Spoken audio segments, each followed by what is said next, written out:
But first, people rely on online reviews for everything from restaurants to refrigerators, but those reviews are usually written by people who don't really have any expertise in the product that they're actually rating. All right, so how do you find reliable advice? And here to help us weed through all this stuff is AOL Consumer Advisor LaToya Drake. Welcome back. She's joining us from New York. Thanks for having me.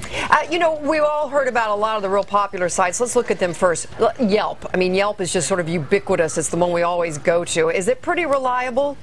Absolutely, and of course you do any search for a restaurant or a shop and you will get a consumer review site. The thing about Yelp that works for them is that they have covered the gamut. They have over 2,800 restaurants that they reviewed in DC, over 1,300 shops. So they are the first line of defense when you're looking for information. The thing to know about Yelp is to be careful of some of the reviews. You don't know if it's legitimate. You don't know if it's someone who's actually been to the restaurant or the shop, if it's the competition, or if it's something that maybe a business owner wrote. So again, they have the scale, they have so many reviews, but you have to be careful of the authenticity of some of those reviews. Yeah, I wondered about that. There's also a site out there called ePinions. How does that one rank there?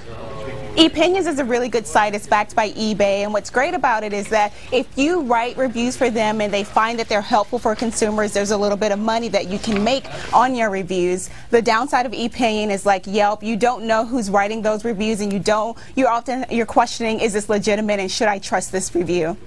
And most people would probably find the experts at Consumer Reports reliable. Is that a safe place to go? Is there any downside to that? Yeah, Consumer Reports is a great place to go. Of course, they have their test facility, they have expert testers. The downside of that is it is not free. Places like Yelp and ePinions are free. For Consumer Reports, you're going to spend about $6 per month, almost $30 annually if you want to have a peek at those reviews.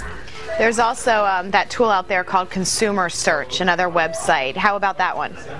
This one is a new one, and what I like about this one is it's the best of both worlds. They blend something like an ePinions and something like a Consumer Reports together so that you're not doing the work yourself. They actually aggregate the reviews, they look at the best reviews, the worst reviews, and they weed through which ones are legitimate and which reviews you should pay attention to. So you take out the question factor of is this a review that I should pay attention to? They actually have editors who are going through looking at those reviews for you. Great. And what can people look out for that might clue them in that the review is phony? It's hard to tell.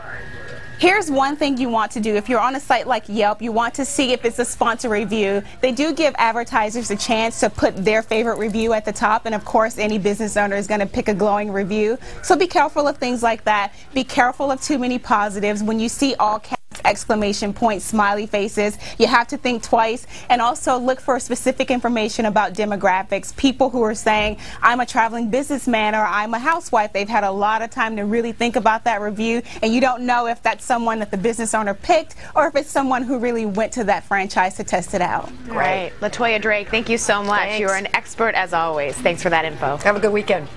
Thanks, you too.